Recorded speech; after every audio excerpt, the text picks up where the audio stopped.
Hello everyone, welcome to P stars tutorial. तो जो हमारी अपनी जो स्टार्स की जो सीरीज जो चल रही थी, CSIR NET, UGC NET, GATE, IIT JAM and state level के जो सेट के जो एग्ज़ाम होते हैं, इसमें स्टार्सिक्स से रिलेटेड जो क्वेश्चन जो पूछे जाते हैं, तो उसी सीरीज को हम लोग कंटिन्यू कर रहे हैं। और हम लोग अब मेनली हम लोग यूनिवेरिएट डेटा पे काम कर रहे हैं। और इसमें स्टार्सिक्स का अपना इंट्रोडक्टरी पार्ट तो हम लोग लेके डिस्कस कर लिए थे। और स्टार्सिक्स में जो टाइप ऑफ स्टार्सिक्स की बात करते हैं, तो जिसमें डिस्क्रिप्टिव स्टार्सिक्स और इन्फ्रेंशियल स्टार्सिक्स, तो जो हमारा जो सेशन डिस्क्रिप्टिव स्टार्सिक्स बेस्ड ये चल रहा है। तो आज के सेशंस के इनसाइड हम लोग डिस्क्रिप्टिव स्टार्सिक्स में ये जो डिफरेंट टाइप के जो मेजरमेंट होते हैं, जिसमें मेजर ऑफ सेंटर टेंडेंसी की बात करते हैं। और मेजर ऑफ सेंटर टेंडेंसी में जो डिफरेंट्स ऑफ मेथड, जिसमें हम कह सकते हैं अर्थमेटिक मीन, और उसके साथ साथ जो और भी सारे जो मेजरमेंट होते हैं, तो वो भी हम लोग लेके वन बाय वन उसको डिस्कस करेंगे। फिलहाल जो आज के सेशंस में हम लोग अर्थमेटिक मीन पे हम लोग काम करेंगे। और अर्थमेटिक मीन जो एज ए मेथड्स है मेजर ऑफ सेंटर टेंडेंसी का। तो हम सभी लोग स्टार्सिक्स के इनसाइड ये डिस्कस किए थे, स्टार्सिक्स में क्या, उसमें स्टार्सिक्स के इनसाइड क्या डील किया जाता है। इट मीन्स ये जो based on the data, statistical data based ये होता है, या डेटा सेट हम कह सकते हैं। तो अगर कोई डेटा सेट अगर दिया गया है, तो उस डेटा सेट से रिलेटेड उसका अपना कलेक्शन, उसकी एनालाइजिंग पार्ट, और फिर उसका रिप्रेजेंटेशन एंड इंटरप्रिटेशंस, ये हम लोग स्टार्सिक्स के इनसाइड हम लोग करते हैं। इट मीन्स स्टार्सिक्स एज ए क्या होता है, जस्ट एक टूल्स या टेक्निक ये है, क्या डील करता है। तो एक स्टार्सिकल डेटा से रिलेटेड उसका कलेक्शंस करना, उसको उसकी अपनी उसकी एनालिसिस करना, फिर उसमें उसका रिप्रेजेंटेशन एंड इंटरप्रिटेशन, ठीक। एंड टाइप ऑफ स्टार्सिक्स की बात करें, जिसमें डिस्क्रिप्टिव स्टार्सिक्स होता है एंड इन्फ्रेंशियल स्टार्सिक्स होता है। और उसके साथ साथ हम स्टार्सिकल डेटा की अगर हम बात करते हैं, तो स्टार्सिकल डेटा में जिसमें क्वांटिटेटिव डेटा और दूसरा क्या, फर्स्ट क्वालिटेटिव डेटा और दूसरा क्या होता है, क्वांटिटेटिव डेटा होता है। तो जब मेजरमेंट की हम लोग बात करते हैं, तो ये मेनली क्वांटिटेटिव डेटा पे ये वर्क, ये इसमें क्वांटिटेटिव डेटा पे ये सब ये काम इस पे किया जाता है। तो क्वांटिटेटिव डेटा अगर हम बात करते हैं, उसमें जो डिफरेंट टाइप के अगर मेजर को लेकर हम लोग चलते हैं, तो measure of centre tendency, measure of dispersions, measure of skewness and measure of kurtosis. तो ये सब हम लोग पिछले लेक्चर्स के इनसाइड इसका इंट्रोडक्टरी हम लोग लेकर डिस्कस कर लिए थे। सो आज के सेशन में मेजर ऑफ सेंटर टेंडेंसी से रिलेटेड जो इसके अपने जो थ्योरेटिकल पार्ट ये है, और फिर इसी में जो इसके अपने जो वन ऑफ द मेथड, इसको मेजर करने के लिए जो अर्थमेटिक मीन जो यूज किया जाता है, उससे रिलेटेड थ्योरेटिकल पार्ट को लेकर हम लोग डिस्कस करेंगे। और साथ में इस पे बेस इनके थ्योरेटिकल पार्ट से रिलेटेड जो प्रॉब्लम्स हैं, क्वेश्चंस की अगर हम बात करते हैं, जैसे सिंगल करेक्ट हो गया, मल्टीपल करेक्ट हो गया, उसके बाद स्टेटमेंट बेस्ड क्वेश्चंस हो गए, मैच दी कॉलम या NAT टाइप के जो क्वेश्चंस हो गए, तो उन पे उस टाइप के क्वेश्चंस को भी लेकर हम लोग डिस्कस करेंगे। जो CSIR NET, UGC NET, GATE, IIT JAM, ये स्टेट लेवल के जो सेट के एग्जाम होते हैं, उसके ओरिएंटेड बेस्ड ये क्वेश्चंस ये रहेंगे, ठीक। तो चलिए हम लोग स्टार्ट करते हैं और इसमें हम लोग देखते हैं। तो इसमें first major of centre tendency. तो अगर हम यूनिवेरिएट डेटा सेट की अगर हम बात करते हैं, तो यूनिवेरिएट डेटा सेट से रिलेटेड जो एज इसमें क्वांटिटी टाइप का जो डेटा होता है, तो उसमें मेजरमेंट को लेकर हम लोग चलते हैं। तो फर्स्ट इसमें मेजर ऑफ सेंटर टेंडेंसी होता है, जो डेटा की अपनी सेंटर वैल्यू बेस्ड इंफॉर्मेशन को बताता है। मेजर ऑफ डिस्पर्सन्स की बात करते हैं, तो वेरिएबिलिटी से रिलेटेड होता है। और मेजर ऑफ इसमें स्क्यूनेस को लेके चलते हैं, तो उसके सिमेट्रिक या नॉन सिमेट्रिक पैटर्न को मेजर करता है डेटा, जो डेटा सेट दिया गया। एंड मेजर ऑफ कर्टोसिस जो होता है, वो उसके फ्लैटनेस एंड पिकनेस पार्ट को मेजर करता है। तो ये हो गया। तो हमारा जो मेन काम first as it measure of centre tendency. तो अगर हम ये कह सकते हैं, इसमें यूनिवेरिएट बेस्ड अगर डेटा दिया गया है, तो इसके डिफरेंट ऑफ ऑब्जर्वेशंस ये होंगे। अब डिफरेंट ऑफ ऑब्जर्वेशंस होंगे, तो इसके सेंटर बेस्ड ये वैल्यू ये कौन सा होगा, उसको अगर हमको मेजर करना होता है, इट मीन्स हम लोग वहाँ पे मेजर ऑफ सेंटर टेंडेंसी का यूज हम लोग करते हैं। और हम लोग किसी भी डेटा सेट को अगर हम लेके काउंट करते हैं, तो उसमें as a large number of observations ये होता है। और जब लार्ज नंबर ऑफ ऑब्जर्वेशन उसमें इंक्लूड है, तो उसका एक सिंगल वैल्यू रिप्रेजेंटेटिव क्या हो सकता है। सिंगल वैल्यू रिप्रेजेंटेटिव होने का मतलब जो उस होल ऑफ ऑब्जर्वेशंस को रिप्रेजेंट ये करे, ठीक। तो वो as a measure of centre tendency के इनसाइड ये उसको हम लोग लेके कैलकुलेट ये करते हैं, उसको मेजर हम लोग करते हैं। तो इसमें जो अगर हम इसके अकॉर्डिंग इसमें चलते हैं तो a data set often contain the large number of observations, it is difficult to understand the entire data set by looking at every observation individually. Data set में लार्ज नंबर ऑफ ऑब्जर्वेशंस दिए गए और हम individually each and every observations को लेके चल नहीं सकते, तो कोई उसमें से कुछ ऐसा कोई वैल्यू हो जो उस चीज़ को क्या करे, रिप्रेजेंट ये करे, उस ऑब्जर्वेशंस को रिप्रेजेंट करे। तो इसमें we need a single representative value that describe the central article positions of the data. तो उस डेटा सेट का क्या एक मतलब कुछ ऐसे सिंगल वैल्यू रिप्रेजेंटेटिव हो जो उसको उस होल ऑफ ऑब्जर्वेशंस को क्या करे, रिप्रेजेंट ये करे। तो इस केसेस में a measure of centre tendency is a statistical measure that give a single value representative the central table or most representative value of a data set. तो जो डेटा सेट दिया गया उसका एक सिंगल वैल्यू रिप्रेजेंटेटिव, ठीक।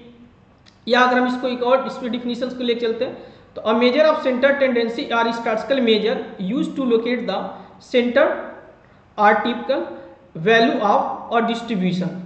तो मतलब overall इसमें किया क्या जा रहा है कि जो डेटा सेट दिया गया है तो डेटा सेट में एक सिंगल वैल्यू ऐसा हो जो उस होल ऑफ ऑब्जर्वेशंस को क्या करे, रिप्रेजेंट करे। एग्जांपल के तौर पे जैसे हम ये समझ सकते हैं कि जैसे मान लीजिए अगर हम यूनियन लीडर की बात करते हैं तो यूनियन लीडर के पीछे ऐसे डिफरेंस ऑफ वर्कर उससे जुड़े रहते हैं, तो जो मेन जो यूनियन लीडर होता है उस होल ऑफ वर्कर को क्या करता है, रिप्रेजेंट ये करता है। ऐसे अगर हम किसी एक इंस्टीट्यूट या संस्था की बात कर सकते हैं तो उसमें जो उसका जो हेड होता है वो उस संस्था से रिलेटेड जितने भी सारे जो उसमें जो वर्कर होते हैं, जो काम करने वाले, तो उसको क्या करता है, रिप्रेजेंट कर। अगर हम यूनिवर्सिटी लेवल की बात करते हैं तो जैसे वहाँ के वाइस चांसलर हो गए, अगर हम स्कूल लेवल पे लेके आते हैं तो जैसे प्रधानाचार्य हो गए उसके, ठीक। अगर हम स्टेट लेवल की बात करते हैं तो स्टेट लेवल में अगर उनको रिप्रेजेंट करने के लिए जैसे सीएम होते हैं, तो ये क्या एक सिंगल वैल्यू हो गया जो उस मतलब उस होल ऑफ ऑब्जर्वेशंस को क्या कर रहा है, ये रिप्रेजेंट ये कर रहा है। So major of centre tendency it means ये एक स्टैटिस्टिकल मेथड होता है जो किसी डेटा सेट के सिंगल वैल्यू को क्या करता है, रिप्रेजेंट करता है, या उसके सेंट्रल वैल्यू को क्या करता है, ये मेजर करता है।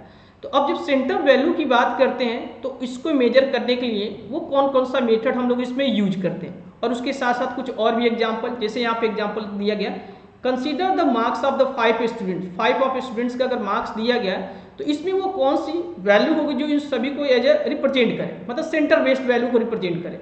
तो अगर हम 50 अगर वैल्यू को कंसीडर करते हैं तो ये एक क्या होगा, सेंटर बेस्ड ये वैल्यू ये होगा, ठीक। अब अगर हम इसी को लेकर आगे बढ़ करते हैं, the value are centre around the approximate 50, thus 50 can be considered the measure of the centre tendency of these observations. तो उन ऑब्जर्वेशंस के सेंट्रल वैल्यू को क्या कर रहा है, ये रिप्रेजेंट कर रहा है। अब सेंट्रल टेंडेंसी की रिक्वायर्ड क्यों है, तो सेंट्रल टेंडेंसी की रिक्वायर्ड होने का मतलब क्या है कि जो डेटा सेट दिया गया as a large number of observations होता है तो उसका एक सिंगल वैल्यू जो उस चीज़ को क्या करे, रिप्रेजेंट कर सके। तो इसमें हम कह सकते हैं a measure of centre tendency help us to summarise a large data set using the single representative value, understand the general level of observations, compare the 2 or more data set easily, provide the basic future statistical analysis, study of the locations of the frequency distribution, make the statistical information easier to present and interpret। जो उस term को या data set को क्या कर उसको present कर सकते हैं या इंटरप्रेट कर सकते हैं, या उसका हम कह सकते हैं जो लार्ज नंबर ऑफ ऑब्जर्वेशंस हो उसको as a single value base उसको रिप्रेजेंट कर सकते हैं। इट मीन्स जो डेटा सेट जो दिया गया है तो डेटा सेट में जो लार्ज नंबर ऑफ ऑब्जर्वेशन ऐसे इसमें है तो इसके सेंटर की वो कौन सी वैल्यू है, तो सेंटर की वैल्यू को मेजर करने के लिए मेजर ऑफ सेंटर टेंडेंसी का हम लोग करते हैं। बाकी अगर ये ऑब्जर्वेशन अगर इसके साथ वेरिएबिलिटी रखते हैं तो मेजर ऑफ डिस्पर्सन्स के इनसाइड हो जाता है, और अगर इसी डेटा का हम लोग ग्राफिकली इसका रिप्रेजेंटेशंस करते हैं, ठीक, तो वो अगर उसका सिमेट्रिक या नॉन सिमेट्रिक बेस्ड अगर पैटर्न बन रहा है तो उस मेजर आपका इसमें स्क्यूनेस के इनसाइड आ जाता है, और कितना फ्लैट या कितना पिक्ड है जब उसको कर्व को लेकर हम लोग मेजर करते हैं तो मेजर ऑफ कर्टोसिस के इनसाइड इसमें आ जाता है। तो फिलहाल हम लोग फर्स्ट अब इसमें हम लोग मेजर ऑफ सेंटर टेंडेंसी की बात कर रहे हैं। बाकी इसके अगले वाले लेक्चर्स में हम लोग measure of dispersion, major of kurtosis and measure of इसमें स्क्यूनेस की भी बात हम लोग करेंगे, ठीक। अब जो नेक्स्ट इसमें ये है, एक और जिसमें एग्जाम्पल लिया गया है, suppose the average marks of the two class, जिसमें class A 65 marks and class B की बात करते हैं 72 मार्क्स ये है। तो अब two different class A class B दिया गया, तो यहाँ से हम एक तरीके से कंपैरिजन के बेसिस पे हम इसका यूज कर सकते हैं कि जो 72 मार्क्स है क्लास बी में, ये एज ए मोड है, तो हम इसका लेके हम लोग क्या कर सकते हैं, कंपैरिजन भी कर सकते हैं। तो comparing the marks of the every students we can immediately conclude that the students of class B है the higher centre levels of marks. तो फॉर द कंपैरिजन के लिए भी इसका यूज किया जाता है मेजर ऑफ सेंटर टेंडेंसी में। अब अगर हमको सेंटर वैल्यू के बेस्ड के इन्फॉर्मेशन को हमें पता करना है कि सेंटर में कौन सी वैल्यू ये है, तो इसके लिए हम लोग डिफरेंस ऑफ ए मेथड हम लोग यूज करते हैं, जिसमें पहला अर्थमेटिक मीन या सिंपली हम इसको एवरेजेज भी बोलते हैं, फिर इसमें मीडियन आता है, मोड आता है, geometric mean and harmonic mean होता है। तो ये 5 ऑफ मेजरमेंट होते हैं जो मेजर ऑफ सेंटर टेंडेंसी में यूज किए जाते हैं और डेटा सेट के सेंटर वैल्यू को पता करने के लिए। अर्थमेटिक मीन उसके सेंटर वैल्यू बेस्ड इंफॉर्मेशन ये देता है। मीडियन जो होता है उस डेटा सेट को 2 इक्वल पार्ट में डिवाइड करता है। अगर मोड की बात करते हैं तो मैक्सिमम टाइम जो ऑब्जर्वेशंस का जो रिपीटेशन से होता है, और geometric mean and harmonic mean भी उसी के कॉरस्पॉन्डिंग एज अ डिफाइन ये किए जाते हैं। तो अब जो हमारा जो इसमें जो काम है या इस सेशंस के इनसाइड जो लेकर हम लोग डिस्कस करने वाले हैं, अर्थमेटिक मीन पे बेस्ड है।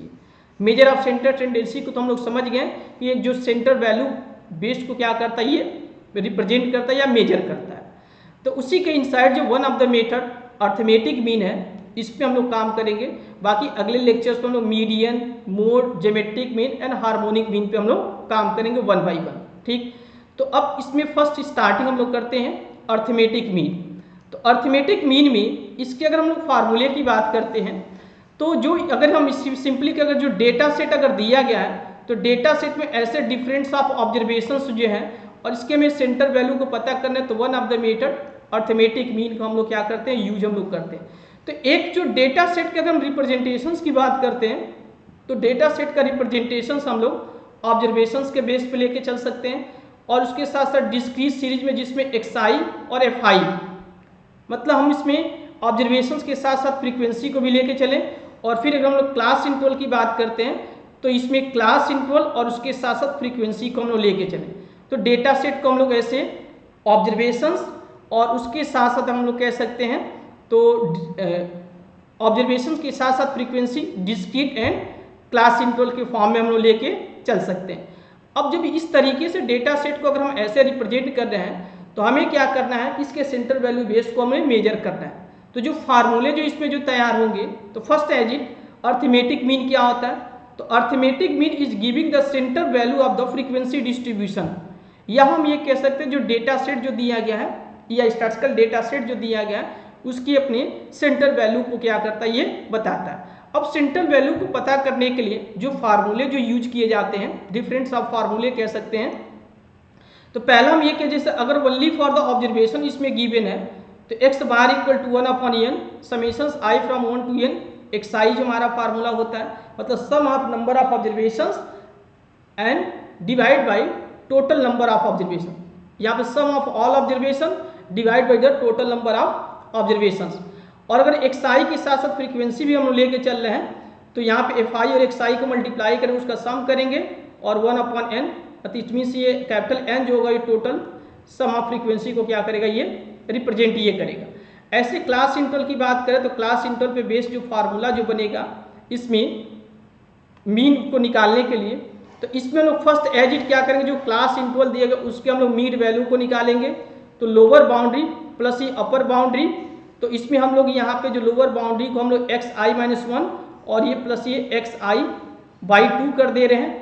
तो इसके बेस पे जो फार्मूला जो बनेगा x bar equal to 1/n ये कैपिटल N fi और ये mi होगा, mi एज क्या होगा, उसका मिड पॉइंट को क्या कर रहा है, रिप्रेजेंट कर रहा है। और कैपिटल N की बात करते हैं, तो ये सम ऑफ ये टोटल ये फ्रीक्वेंसी ये हो जाएंगे। तो ये इसके अपने फार्मूले होते हैं। लोअर बाउंड्री को हम लोग इसको कैपिटल L से और अपर बाउंड्री को हम लोग कैपिटल U से भी हम लोग क्या कर सकते हैं, इसको रिप्रेजेंट ये कर सकते हैं। ठीक, तो हमें जो डेटा सेट जो दिया जाएगा, data set as a only for the observation के साथ साथ अगर फ्रीक्वेंसी दिया गया तो डिस्क्रीट फॉर्म में, या क्लास इंटरवल के फॉर्म में दिए जाएंगे। तो इसके लिए जो हम लोग फार्मूला यूज करेंगे, इसमें से ये सब फार्मूला हम लोग यूज करेंगे। अब उसी के साथ साथ और भी सारे इसमें फार्मूले यूज किए जाते हैं। जैसा अगर हम ये कर दिए, जो डेटा साइड जो दिया गया है एक्सआई और एफआई की बात करें, एक्सआई की वैल्यू अगर ये लार्ज बेसिस पे ये है तो उसको उस समय में उसमें कैलकुलेशंस करने में हमें प्रॉब्लम होगा, क्योंकि हमें जैसे यहाँ पे एफआई के साथ साथ एक्सआई को मल्टीप्लाई करना है तो कहीं ना कहीं मल्टीप्लिकेशंस में प्रॉब्लम होगी। तो उस केस में इसको थोड़ा सा और ईजी वे में लेके चलने के लिए हम इसको क्या करेंगे, इसमें एक और मेथड जैसे एज्यूम मेथड होता है, दूसरा क्या होता है स्टेप डेविएशंस मेथड होता है। तो एज्यूम मेथड्स के इनसाइड हम लोग ये x bar a + 1/n summation i from 1 to n fi और di का फार्मूला लेके चलेंगे, और जो di जो होगा ये क्या होगा, डेविएशंस होगा। So each and every observations का हम डेविएशंस निकालेंगे from the any value of the observations. A जो होगा, कैपिटल ए जो होगा, ये any value of the observation, मतलब जो ऑब्जर्वेशन जो दिया गया x1 से लेके xn, इसी में से कोई ना कोई एक वैल्यू a होगा। तो हम इसके ईच एंड एवरी ऑब्जर्वेशंस का ए के साथ हम लोग क्या करेंगे, डिफरेंसेस निकालेंगे। इट मीन्स वो क्या हो जाएगा, डेविएशंस हो जाएगा। अब इसी डेविएशंस का ये जो फार्मूला जो है, यहाँ से x बार की अगर बात करते 1/a capital N summations fi और xi, इस xi के जगह पे यहाँ से अगर ये फार्मूला हम ट्रांसफर करके xi di + a, जब इसको रख के सिंप्लीफाई कर दे तो हमारा ये फार्मूला ये बन के ये तैयार होता है। अब जैसे थोड़ा सा और भी हमें क्या करना है, इसमें वैल्यू को इसमें चेंज करना है, ठीक। तो हम इसके लिए हम एक ये भी मेथड्स यहाँ पे यूज करते हैं कि ऑब्जर्वेशंस का हम उसका डिफरेंसेस निकालें, और फिर जो क्लास इंटरवल है, अगर हम क्लास इंटरवल केसेस के अगर लेके चलते हैं तो इस केस में जो उनके बीच का जो लेंथ है, जैसे अपर लिमिट माइनस ये लोअर लिमिट के बीच का जो डिफरेंस है एज ए एच हो गया, तो हम इस तरीके से उसको डेविएटेड फॉर्म में करते हुए हम इस फार्मूले का भी क्या कर सकते हैं, यूज कर सकते हैं। तो ये जो फार्मूला जो तैयार होता है वो एज्यूम मीन मेथड होता है, और बाकी ये जो होता है स्टेप डेविएशंस मेथड्स ये होते हैं। तो हम लोग यहाँ पे मेन जो 3 of formula, first only for the observation and second observation के साथ साथ फ्रीक्वेंसी हो, और एक क्लास इंटरवल के साथ साथ फ्रीक्वेंसी हो, तो वो हम लोग फर्स्ट 3 फार्मूले को और उसी में थोड़ा सा मॉडिफाई करते हैं इन टर्म ऑफ डेविएशंस के फॉर्म में। ओरिजिन और स्केल के बेसिस पर हम लोग कर सकते हैं, ये फ्रॉम द ओरिजिन हो गया और ये ओरिजिन के साथ साथ स्केल, तो 2 और इसमें फार्मूले बन के तैयार ये हो जाते हैं। तो ये तो इसके अपने क्या हो गए, फार्मूले हो गए। अब अगर इन फार्मूले की बात करते हैं तो इससे बेस्ड इनकी अपनी कुछ बेसिक का प्रॉपर्टी ये चलता है, तो प्रॉपर्टी को भी हम लोग लेके इसमें डिस्कस कर लेते हैं। तो फर्स्ट जो प्रॉपर्टी इसमें है, जो इसमें कहा गया कि mean is the unique for given data set. अगर जो डेटा सेट अगर हम इसकी बात करते हैं और इसके डिफरेंस ऑफ ऑब्जर्वेशंस ये दिया गया है, तो इसका single value representative as a mean, जो अगर मीन बेस्ड अगर हम लोग करते हैं तो ये each and every data set के लिए ये यूनिक होता है, एक से ज़्यादा वैल्यू इसमें नहीं आता है, ठीक। Mean is affected by the every observations. अगर इसमें से किसी एक ऑब्जर्वेशंस को हम लोग चेंज कर देते हैं तो उसकी जो मीन वैल्यू हो जाती है वो चेंज हो जाती है, ठीक। जैसे हमने कहा, जैसे मान लीजिए 1 दिया गया एंड 2 दिया गया, अगर हम इसकी मीन वैल्यू को निकाल दें तो 1 + ये 2y, total number of observations इसमें 2 हो गया, तो 3/2, इट मीन्स 1.5 ये इसकी मीन वैल्यू हो गई। और हम 2 को क्या कर दिए, चेंज कर दिए 1 और उसके साथ साथ हम 4 कर दिए, ठीक। तो जैसे ऑब्जर्वेशंस को हमने चेंज कर दिया तो अब इसका मीन 1 + ये 4/2 हो गया, तो ये 5/2 हो गया, इट मीन्स 2.5 हो गया। तो कहीं ना कहीं इसका मीन वैल्यू क्या हो गया, अफेक्टेड हो गया। चेंज ऑफ द ओरिजिन, अगर यहाँ पे y, जैसे यहाँ पे x, अगर हम इसको सिंगल डेटा सेट से x से रिप्रेजेंट कर रहे हैं और इसमें इसके डेविएटेड फॉर्म में लेके चल रहे हैं, या इसमें हम किसी एक कांस्टेंट नंबर से ऐड कर दे रहे हैं, तो इस केस में जो न्यू ऑब्जर्वेशन, जैसे यहाँ पे अगर ऐसे y = जो दिया गया x ± a पे, तो उस केस में इसका जो मीन वैल्यू होगा वो क्या हो जाएगा, y बार x ± ये a बार ये हो जाएगा, ठीक। तो अगर किस मान लीजिए अगर यहाँ पे ऑब्जर्वेशन ये दिया गया, हम यहाँ पे x1 से लेके x ऑफ n दिया गया, इसमें हम किसी एक कांस्टेंट नंबर से मल्टीप्लाई करते हैं या कांस्टेंट नंबर से हम इसमें डिवाइड करते हैं या ऐड करते हैं, तो इस केस में इसके मीन वैल्यू पे क्या इम्पैक्ट ये पड़ेगा, तो ये जो फार्मूले जो बन रहे हैं ये इसके अकॉर्डिंग इसमें इम्पैक्ट ये पड़ेंगे, ठीक। तो अगर इस तरीके का चेंज हो रहा है कि हम x जो ईच एंड एवरी ऑब्जर्वेशंस में एक कांस्टेंट नंबर ऐड कर रहे हैं या माइनस कर दे रहे हैं, तो इसके मीन वैल्यू पे क्या इंपैक्ट पड़ेंगे। ऐसे ही अगर उसमें किसी एक कांस्टेंट नंबर से मल्टीप्लाई करें या डिवाइड कर रहे हैं तो इसके मीन वैल्यू पे क्या इम्पैक्ट पड़ेगा। जैसे यहाँ पे y इक्वल टू अगर हमने कर दिया x बाई ए दिया गया तो इसके मीन वैल्यू की बात करें तो y इक्वल टू एक्स बार ये a हो जाएगा। ठीक, सेम अगर यहाँ से हम के y इक्वल टू अगर इन जनरल अगर हम लेके चलते a प्लस ये b ऑफ x दिया गया, मतलब जो x जो ऑब्जर्वेशन है उस ऑब्जर्वेशन से हम इस तरीके से चेंज कर रहे हैं तो जो न्यू डेटा सेट वो y में बन रहा है उसकी अपनी मीन वैल्यू क्या होगी। तो मीन वैल्यू हम लोग इसके माध्यम से क्या कर सकते हैं, निकाल सकते हैं। y bar equal to a plus ये b ऑफ ये x बार ये हो सकता है। तो ये इसके अपने क्या हो गया, प्रॉपर्टी के इनसाइड ये आ सकता है। ठीक, अब नेक्स्ट इसमें एक प्रॉपर्टी है algebraic sum of the deviations of the set of value from their arithmetic mean is 0।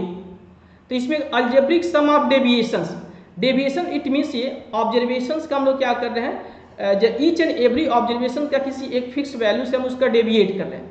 ठीक, तो फिक्स वैल्यू के साथ डेविएट या उसका डिफरेंस निकालने का मतलब है अगर हम उसको एज ए मीन वैल्यू ले लेते हैं, जैसे एक जो डी आई जो फार्मूला जो तैयार होता है एक्स आई माइनस ए होता है, तो ए को अगर हम इसमें क्या कर दिए एक्स बार ले उसकी मीन वैल्यू से ले लिए और उस केस में उसका समेशंस हम लोग करते रहे तो समेशंस करने पे वो वैल्यू क्या होता है, 0 ये होता है।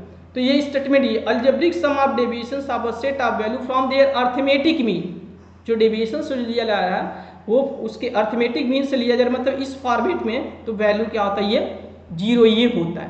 तो ये भी एक फार्मूला मतलब उसका प्रॉपर्टी हम कह सकते हैं। अब नेक्स्ट इसमें आ जाइए, the sum of square of the deviations of the set of value is minimum when taken about mean. Sum of square, अगर ये सम ऑफ स्क्वायर अगर हम इस फॉर्म में कर रहे हैं तो ये एज अ मिनिमम कब होगा, मिनिमम होने का मतलब क्या है, when a equal to as हम इसको x बार ले लेते हैं तो उस केस में ये क्या होता है, ये मिनिमम होता है। तो यहीं से जो रिजल्ट तैयार होता है ये जो वैल्यू होगा लेस देन होगा, इससे क्या होगा, ये लेस ये होगा। ठीक, कहाँ पे ये a क्या होगा, नॉट इक्वल टू ये x बार ये हो जाए। तो ये भी एक इम्पॉर्टेंट ये रिजल्ट ये है।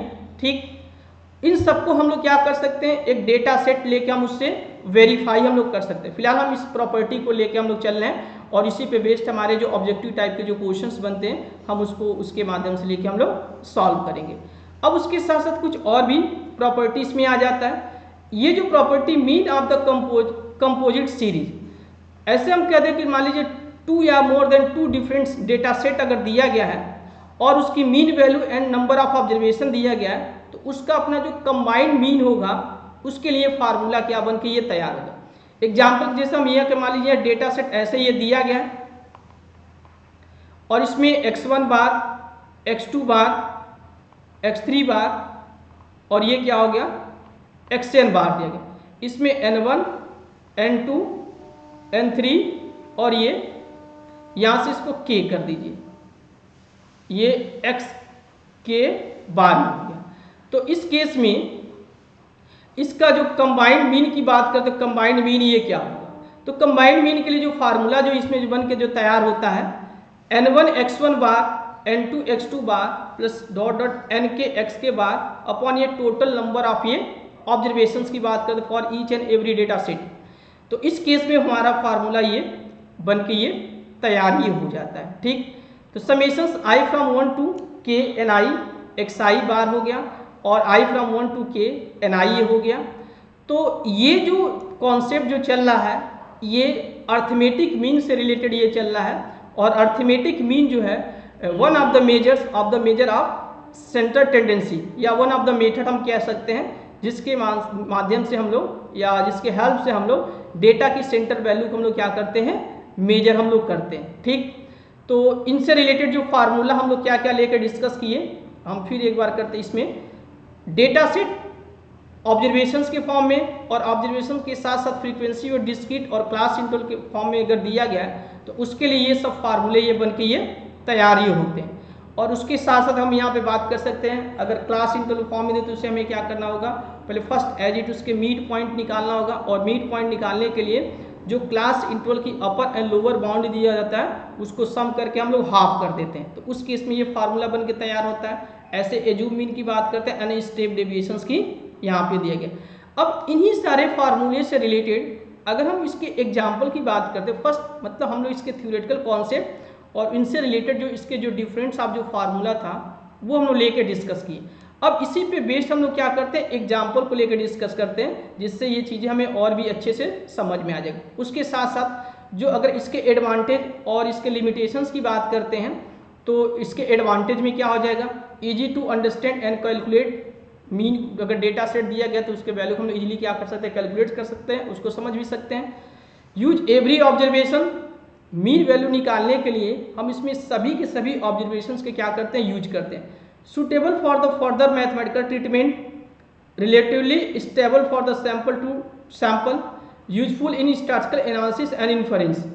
तो इसके लिए क्या होता है, ये यूजफुल होता है। बाकी अगर इसके लिमिटेशंस की बात करते हैं, high affected by the extreme observations, जो इसका जो एक्सट्रीम या जो लास्ट ऑफ जो ऑब्जर्वेशंस जो होता है या तो उसके थ्रू भी क्या होता है, ये अफेक्टेड ये होता है। Can not B use directly for the qualitative data, तो ये जो अर्थमेटिक मीन जो निकालते हैं only for the quantity type के डेटा पे हम लोग क्या करते हैं, काम करते हैं। क्वालिटेटिव टाइप के डेटा जैसे हम लोग क्या कर दिए, यहाँ पे कलेक्शन ऑफ ये एक डेटा सेट हम बना रहे हैं जो नेम ऑफ स्टूडेंट से रिलेटेड है, तो नेम ऑफ स्टूडेंट से रिलेटेड उसकी हम लोग मीन वैल्यू नहीं निकाल। जैसे मान लिया किसी का नाम रमेश हो गया, ठीक, किसी का नाम ये सुरेश हो गया, या ऐसे जो नेम जो दिए गए हैं, तो इस केस में हम इसका अर्थमेटिक मीन तो नहीं निकाल सकते हैं, ठीक। ऐसे अगर हम लोग कर दिए, अगर हम रिलीजियन से रिलेटेड कर दे रहे हैं यहाँ पे, तो रिलीजियन से बेसिस पे हम लोग क्या कर उसकी मीन वैल्यू को नहीं निकाल सकते हैं। अगर हम ये ऐसे कॉस्ट बेसिस अगर हम लोग कलेक्शंस बना रहे हैं तो वहाँ पे उसकी मीन वैल्यू नहीं निकाली जा सकती है। इट मीन्स ये क्वालिटेटिव डेटा पे ये डायरेक्टली एज ए यूज नहीं किया जा सकता है। क्वालिटेटिव डेटा को फर्स्ट एज इट हम लोग क्वांटिटी डेटा में कन्वर्ट करते हैं एंड देन उसके बाद हम उसको अप्लाई कर सकते हैं। Some time give a value does not actually exist in the data, कभी कभी ये डेटाबेस इसमें एग्जिस्ट नहीं करता। Not suitable for the highly skewed distribution, जो हाईली स्क्यूड डिस्ट्रीब्यूशन उसके लिए सुटेबल नहीं होता है। Can not be conveniently calculated for an open ended class distribution, तो ओपन इंडेड डिस्ट्रीब्यूशन के लिए ये easily as a calculable based ये नहीं होता है, ठीक। तो ये इसके अपने क्या होते हैं, लिमिटेशंस होते हैं। तो एडवांटेज एंड लिमिटेशंस ये हो गया। अब इनके अपने थ्योरेटिकल पार्ट हो गए, फार्मूले हो गए, एडवांटेज एंड लिमिटेशंस हो गए। तो अब इन्हीं थ्योरेटिकल पार्ट को लेके एग्जाम्पल कैसे तैयार होते हैं और उसको बेसिस पे उसके अपने जो क्वेश्चन है, चाहे सिंगल बेस्ड कहें, मल्टीपल करेक्ट बेस्ड क्वेश्चंस कहें, या अगर हम यहाँ पे स्टेटमेंट बेस्ड क्वेश्चंस कहें या एनएटी टाइप के क्वेश्चंस, तो इन्हीं सारे रिजल्ट को लेके क्वेश्चंस तैयार होते हैं। तो फर्स्ट एज इट हम इसके एग्जाम्पल को लेकर डिस्कस कर लेते हैं, या उसके साथ साथ जैसे यहाँ पे समरी टेबल जितना भी हमने लेके डिस्कस किया है उसी को हम लोग समराइज करते हैं। तो डेटा सेट जो दिया है, डेटा सेट का रिप्रेजेंटेशन हम ओनली ऑब्जर्वेशन के साथ साथ फ्रीक्वेंसी डिस्क्रीट फॉर्म में और क्लास इंटरवल के फॉर्म में भी ले सकते हैं। अगर हम फार्मूले की बात करते हैं तो फार्मूला इस तरीके से इसमें अप्लीकेबल होता है। रिप्रेजेंटेटिव वैल्यू की बात करते हैं तो इसमें एक्स इसमें मतलब इन वैल्यू मतलब अगर मीन वैल्यू को अगर हमें निकालना होता है तो इसमें इन दोनों में ऑब्जर्वेशंस की आवश्यकता पड़ती है और इसमें मिड पॉइंट की आवश्यकता ये पड़ती है। फ्रीक्वेंसी यूज, तो पहले में फ्रीक्वेंसी का यूज नहीं किया, बाकी इन दोनों में फ्रीक्वेंसी का यूज किया जाता है। यहाँ पे एग्जैक्ट अप्रॉक्सीमेट की बात करते हैं, यहाँ पे एग्जैक्ट और यहाँ पे यूजुअली अप्रॉक्सीमेट बेस्ड ये वैल्यू ये आता है कि अप्रॉक्सीमेट वैल्यू बेस्ड आने का मतलब क्या है कि जो मीन होता है वो एक क्लास इंटरवल के इनसाइड आता है, तो इसलिए एक अप्रॉक्सीमेट बेस्ड ये वैल्यू ये बनता है। यहाँ पे एक्सट्रीम वैल्यू इफेक्ट की बात करें तो हाई और ये हाई हो गया। मैथमेटिकली ट्रीटमेंट की बात एक्सलेंट सब्जेक्टेड टू ग्रुपिंग। तो ये इसके एक तरीके से डिफरेंसेस समझिए, या इन सभी में अगर ओनली ऑब्जर्वेशंस की बात करें, ऑब्जर्वेशंस के साथ frequency discrete and class interval के फॉर्म में, तो इस मतलब ये जो फीचर्स जो दिए गए इसके बेसिस पर हम इसका कंपैरिजन भी हम लोग कर सकते हैं, ठीक। अब नेक्स्ट इसी से रिलेटेड जो एग्जाम्पल की बात करते हैं, तो एग्जाम्पल हम लोग इसमें first only for the observations और ऑब्जर्वेशन के साथ साथ जो फ्रीक्वेंसी दिया गया डिस्क्रीट एंड क्लास इंटरवल में, तो उस केस में उसकी अपनी मीन वैल्यू। तो जैसे यहाँ पर दिया गया एग्जाम्पल फर्स्ट की बात करते हैं, suppose the marks of the 5 students का मार्क्स दिया गया, तो इसके mean value single representative value ये इसमें क्या होगा। तो first total number of observations का हम लोग सम करेंगे, जितने भी सारे ऑब्जर्वेशन दिए गए तो 150 आ रहा है, and total number of observation जो दिए गए हैं वो कितने 5 है। तो x बार का जो फार्मूला जो बनता है इसमें x बार अगर हम लोग करते हैं तो 1/n समेशन ऑफ ये xi ये फार्मूला ये बनता है। तो जब इसको रख के सॉल्व करें तो 30 एज क्या होगा, इसका मीन वैल्यू हो जाएगा एंड 30 मीन वैल्यू होने का मतलब ये इसको क्या कर रहा है, रिप्रेजेंट ये कर रहा है। तो ये इसका अर्थमेटिक मीन ये हो जाएगा। तो ये ओनली फॉर द ऑब्जर्वेशन, जब ऑब्जर्वेशन दिया गया है तो हम इस तरीके का फार्मूला क्या करते हैं, यूज करते हैं। अब अगर ऑब्जर्वेशन के साथ साथ फ्रीक्वेंसी भी दिया हुआ है तो जैसे ये डिस्क्रीट बेस्ड ये दिया गया ऑब्जर्वेशंस में, मतलब x की जो वैल्यू 10, 20, 30, 40 एंड 50 ये दिया गया। तो 10 एज ए 2 टाइम आया, 20 एज ए 3 टाइम आया, 30 एज ए 5 टाइम आया and 40 as a 4 time and 50 as a क्या है 1 टाइम आया हुआ है। तो ये ऑब्जर्वेशन के साथ साथ फ्रीक्वेंसी, इट मीन्स ये डिस्क्रीट फॉर्म में दिया गया। तो जब इस तरीके का अगर डेटा सेट दिया गया या हम कह सकते हैं फ्रीक्वेंसी डिस्ट्रीब्यूशन बेस्ड ये दिया गया, तो इसके लिए जो फार्मूला जो बनता है 1/n capital N summation of fi और ये xi ये बनता है। तो पहले तो हमें क्या करना पड़ेगा, समेशन ऑफ fi, तो fi और xi को हमें आपस में मल्टीप्लाई करना, फिर उसका समेशन उसमें हमें करना पड़ेगा। और बाकी यहाँ से कैपिटल N की बात करते हैं तो ये सम ऑफ ये fi ये हो जाता है। तो टोटल सम ऑफ ये फ्रीक्वेंसी की बात कर देते हैं। तो इससे हम लोग इस तरीके का टेबल प्रिपेयर्ड हम लोग करेंगे, table preparation for the arithmetic mean में x और f हम लिखेंगे और फिर इसको हम लोग आपस में मल्टीप्लाई कर देंगे। तो जैसे 10 2 जा 20 हो गया, 23 जा 60 हो गया, 35 का मल्टीप्लाई करेंगे तो 150 हो गया, 40 और 4 का मल्टीप्लाई तो 160 एंड 50 और 1 का मल्टीप्लाई करेंगे तो 150। बाकी अब इसको हम लोग सम कर देंगे और यहाँ से हमें फ्रीक्वेंसी का सम करना है, तो हम इसी फार्मूले पे लेके इसको क्या करेंगे, सॉल्व करेंगे। तो इस केस में टोटल हम लोग करते हैं तो फ्रीक्वेंसी का जो सम होता है वो 15 आता है एंड fi और xi को मल्टीप्लाई करते हैं तो उस केस में हमारा मतलब ये 440 बन जाता है। तो अब इसी फार्मूले पर रख के इसको सॉल्व करते हैं तो 440 अपॉन ये 15 हो गया, तो 29.33 आ गया। 29.33 की अगर बात करते हैं तो अगर आप इस डेटा सेट को अगर लेके देखते हैं तो 29.33 कहीं इसी के सेंटर बेस्ड ये वैल्यू ये इसमें ये आ रहा है, ठीक। तो ये एक इसका एक सिंगल रिप्रेजेंटेटिव वैल्यू हो गया जो इस डेटा सेट को क्या कर रहा है, ये रिप्रेजेंट ये कर रहा है। तो ये हो गया। अब नेक्स्ट हम लोग एग्जाम्पल लेकर इसमें डिस्कस करते हैं। जैसे एग्जाम्पल ये 3 दिया गया, एग्जाम्पल 3 में अगर आप इसमें देखते हैं तो ये क्लास इंटरवल के साथ साथ इसमें फ्रीक्वेंसी भी ये गिवन है। तो क्लास इंटरवल के साथ साथ इसमें फ्रीक्वेंसी जैसे 0 to 10, 10 to 20, 20 to 30, 30 to 40 and 40 to 50 ये दिया गया। तो इस केस में हमें क्या करना है, इसके अर्थमेटिक मीन को कैलकुलेट करना है। तो इसके लिए हमें क्या करना है, टेबल प्रिपेयर्ड करना पड़ेगा। टेबल प्रिपरेशंस के लिए हम लोग इसमें क्या करेंगे, first class interval, frequency and then इसका मिड पॉइंट निकालेंगे और फिर FM को आपस में मल्टीप्लाई हम लोग करेंगे। फार्मूला क्या होता है, x बार इक्वल टू करते हैं तो 1/n समेशन ऑफ fi और ये mi ये फार्मूला ये बनता है। mi एज क्या होता है, उसके मिड पॉइंट को ये रिप्रेजेंट करता है, l प्लस u/2 हम लोग इसको कर देते हैं। तो यहाँ से आप देख सकते हैं l प्लस यू अगर हम लोग करें l प्लस u/2 करेंगे तो ये इसका लोअर लिमिट हो गया और ये इसका अपर लिमिट हो गया। तो 10 और 0 को ऐड करेंगे तो 0 प्लस ये 10 बाई ये 2 करेंगे तो ये 5 हो जाएगा। ऐसे ही 10 प्लस ये 20 को ऐड करेंगे और 2 करेंगे तो ये कितना हो जाएगा 15, इसमें कितना आ जाएगा ये 15 हो जाएगा। तो इस तरीके से 5, 15, 25, 35 आ जा रहा है। तो अब इसको आपस में मल्टीप्लाई कर देंगे एंड मल्टीप्लाई करने के बाद 25, 120, 300, 350 ये आ रहा है। तो जो इसके अपने जो फार्मूले होते हैं इस फार्मूले पे अकॉर्डिंग पहले तो फर्स्ट एज फ्रीक्वेंसी का सम हो गया और बाकी FI और MI का ये सम हो गया। तो अब इसी फार्मूले पर रख के इसको हम लोग सॉल्व करेंगे तो इसकी जो वैल्यू आ गई 25.5 आ गया। 25.5 आने का मतलब ये है कि ये वैल्यू किस इंटरवल के इनसाइड ये जा रहा है। तो 25.5 की बात करते हैं तो ये इस इंटरवल के ये इनसाइड ये आ रहा है, मतलब इस इंटरवल में ये बेस्ड आ जा रहा है। तो इस तरीके से ये क्वेश्चन नंबर ये 3 हो गया, जो क्लास इंटरवल के साथ साथ अगर फ्रीक्वेंसी दिया गया है तो हम इसके मीन वैल्यू को ऐसे हम लोग निकाल सकते हैं। अब जो नेक्स्ट इसमें और भी क्वेश्चंस की एग्जाम्पल 4 की बात करते हैं तो यहाँ पे हम लोग क्या करेंगे, इसके डेविएशंस जो स्टेप डेविएशंस वाला जो टर्म है उसका भी हम यूज करके इसकी मीन वैल्यू को निकाल सकते हैं। तो जैसे क्लास इंटरवल ये दिया गया है और क्लास इंटरवल के साथ साथ हम इसका क्या कर रहे हैं, फ्रीक्वेंसी भी है 5, 8, 12, 10 एंड 5 ये दिया गया।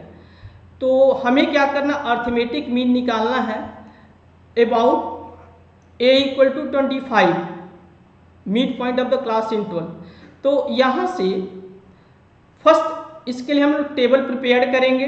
तो टेबल प्रिपेयर करने का मीन्स क्या है, इसमें क्लास इंटरवल दे तो क्लास इंटरवल का हम लोग मिड पॉइंट निकालेंगे।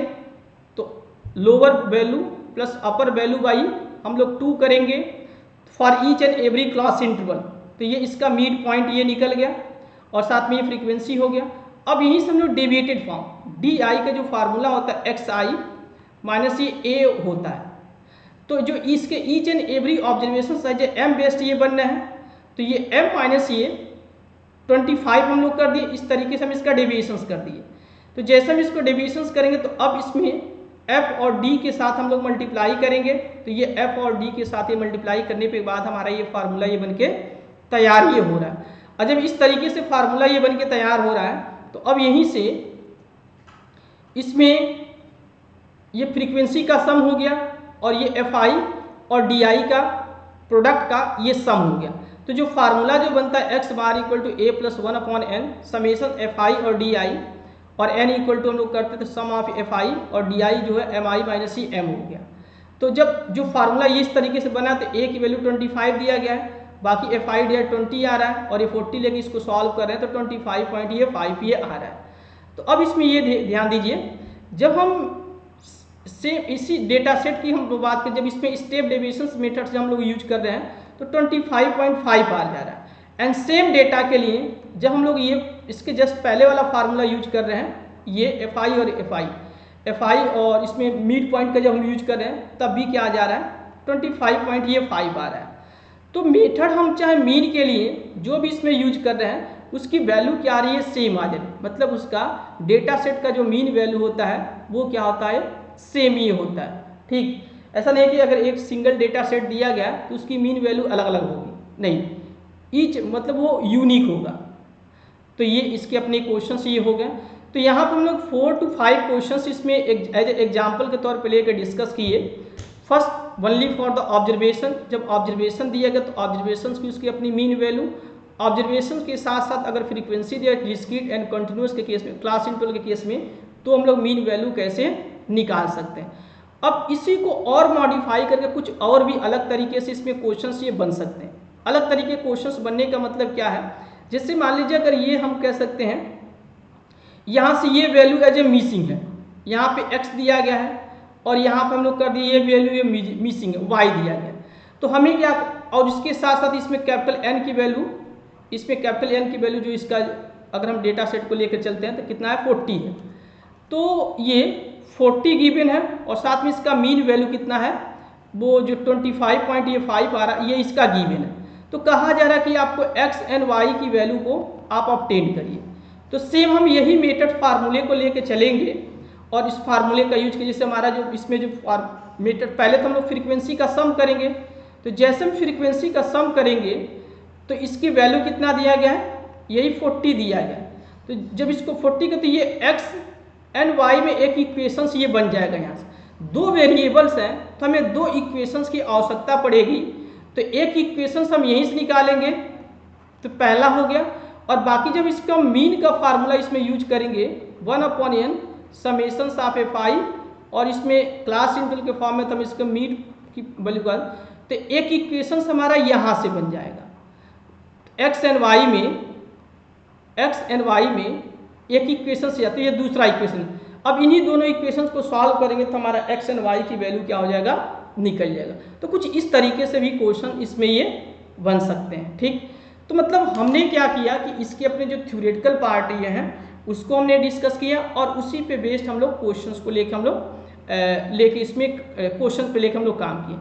अब अगर इन क्वेश्चंस को और इन थ्योरेटिकल पार्ट को अगर हम इसको ऑब्जेक्टिव बेस्ड में लेके कन्वर्ट करें तो सिंगल टाइप के questions, single correct answer based questions, multiple correct answer based questions कह सकते हैं, या उसके साथ साथ statement based questions, match the column या एनएटी टाइप के क्वेश्चंस क्या बन सकते हैं। तो मैंने कुछ सैंपल के तौर पे कुछ क्वेश्चंस हमने लिया हुआ है, तो उन क्वेश्चंस को भी लेकर हम लोग इसमें लेकर डिस्कस कर लेते हैं।